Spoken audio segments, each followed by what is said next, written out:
అందరికీ నమస్కారం అండి. ఈసారి వీడియోలో అక్కినేని నాగేశ్వరరావు గారు క్యారెక్టర్ రోల్స్ వేయడం మొదలెట్టాక వచ్చిన సినిమా అండి ఇది. ఆ సినిమా గురించి మాట్లాడుకుందాం. మే 1, 1997న విడుదలైన చిత్రం 'పండగ'. 29 సంవత్సరాలయింది ఈ సినిమా విడుదలై ఇప్పటికి. ఈ సినిమా పేరు 'పండగ'. జయశ్రీ ఆర్ట్ పిక్చర్స్ వారి దీంట్లో వచ్చింది. అక్కినేని నాగేశ్వరరావు గారు ముఖ్య పాత్ర. అందులో యువజంటగా నటించింది శ్రీకాంత్, రాశి. అంటే అప్పుడే శ్రీకాంత్‌కి కొంచెం కొంచెంగా హీరో రోల్స్ వస్తున్న టైం అనుకుంటాను. నిర్మాణ సంస్థ జయశ్రీ ఆర్ట్ పిక్చర్స్ అని చెప్పుకున్నాం కదా! నిర్మాత ఆర్‌బి చౌదరి, దర్శకుడు శరత్, సంగీత దర్శకత్వం ఎంఎం కీరవాణి, ఛాయాగ్రహణం ఎం సుదర్శన్ రెడ్డి. ఇవి ముఖ్యంగా చిత్రంలోని చిత్ర టెక్నీషియన్స్ విశేషాలండి. టెక్నీషియన్ విశేషాలు ఇవి ముఖ్యంగా అని చెప్పుకున్నాం కదా! పాత్రలు చూసుకుంటే ముఖ్యంగా చాలామంది నటులుంటారు ఈ చిత్రంలో. కానీ ముఖ్య పాత్రలు తీసుకుంటే 3 పాత్రల కిందే చెప్పుకోవచ్చు. వరప్రసాద్‌గా అక్కినేని నాగేశ్వరరావు గారు, ఆనంద్‌గా శ్రీకాంత్, ప్రమీలగా రాశి. ఈ 3 పాత్రల చుట్టూ సినిమా మొత్తం తిరుగుతుందనమాట. వరప్రసాద్‌కి ఆనంద్ చివరికి తెలుస్తుంది అతను తన కొడుకే అని. మొదట్లో తెలీదు. అలాగే ప్రమీలేమో వరప్రసాద్‌కి మేనకోడలనమాట.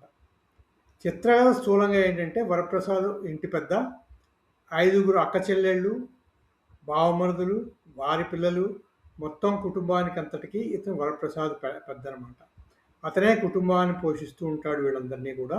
అందరినీ చూస్తూ ఉంటాడు. ఆ కుటుంబంలోకి ఆనంద్ అనే అతను ప్రవేశిస్తాడు. అతని ప్రవేశంతో కుటుంబంలో వచ్చిన కలతలు అవి మొదలెడతాయన్నమాట.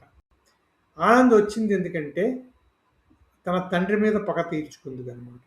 ఎందుకంటే ఆనంద్ తల్లిని వరప్రసాద్ వదిలేసాడని ఆనంద్ అనుకుంటూ ఉంటాడు. ఆ తర్వాత వరప్రసాద్‌కి ఆనంద్ దగ్గర ఉన్న తన భార్య పాత ఫోటో చూస్తాడు. అప్పుడు తను ఎందుకొచ్చాడో తెలుస్తుంది. తన కొడుకే అని చెప్పలేక చెప్పలేకపోతూ ఉంటాడు అందరికి. ఆ తర్వాత ఆనంద్ ఇతన్ని బ్లాక్‌మెయిల్ చేయడం మొదలెడతాడు. చివరిలో అతను వరప్రసాద్ ఆనందే తన కొడుకు అని అందరికీ చెప్తే అందరూ కూడా వరప్రసాద్‌ని మళ్ళీ ఎత్తి పొడుస్తారు. అప్పుడు ఏం జరిగింది మళ్ళీ అందరికి అస్సలు కథ ఏం చెప్తాడు వరప్రసాద్ అన్నది మిగిలిన చిత్రం అనమాట. అది స్థూలంగా చిత్రం. సినిమా అంతా ఈ 3 పాత్రల చుట్టే తిరుగుతుంది. మిగిలిన అక్క చెల్లెళ్ళు, బావమరుదులు కూడా చాలామంది ఉన్నారు. అదంతా చిత్రం అనమాట. పండగని చిత్రం పేరు పండగని ఎందుకు పెట్టారో అర్థం కాదు కానీ అది ముఖ్యంగా చిత్రకథ.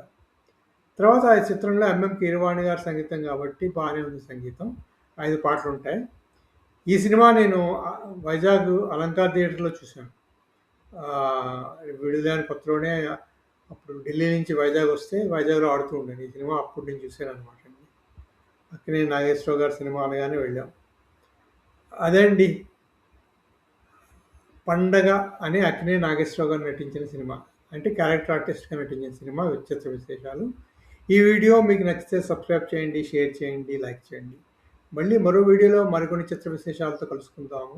అంతవరకు సెలవు. Thank you very much.